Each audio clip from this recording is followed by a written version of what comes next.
Shiplist.io.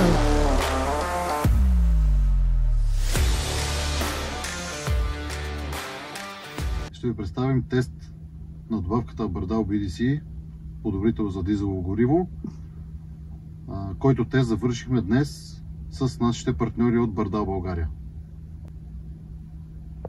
Тест се разви както следва. Камиона беше натоварен с 20 тона товар, след което на бензиностанция край Казичене камиона беше зареден догоре, премерено точното ниво на двата резервоара, задолени показанията на борд компютъра и стартирахме теста до Стара Загора и обратно 433 км. При втория етап от теста беше добавена добавката на Bardal BDC в горивото и камиона беше зареден по идентичен начин, както при първия етап. След което изминахме същият маршрут, както при първият етап от теста.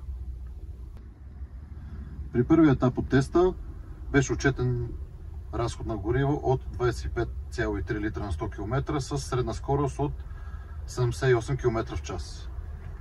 След добавяне на добавката беше отчетен разход от 23,5 литра на 100 км и 77 км средна скорост.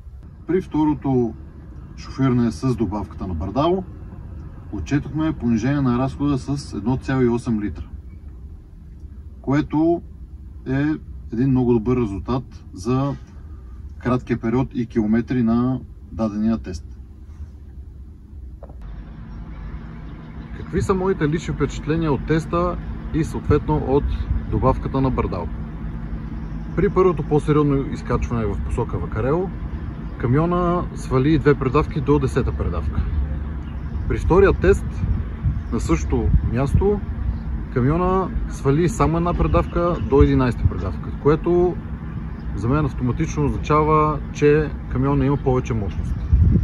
Плюс това, при движение по сравнително равнина отсечка от Пловдив към Стара Загора и следене на моментния разход, с добавката на Bardal камиона показва между 2 и 3 литра по-нисък моментен разход и по-леко, самия камион се движи по-леко и по-лесно поддържа зададената скорост.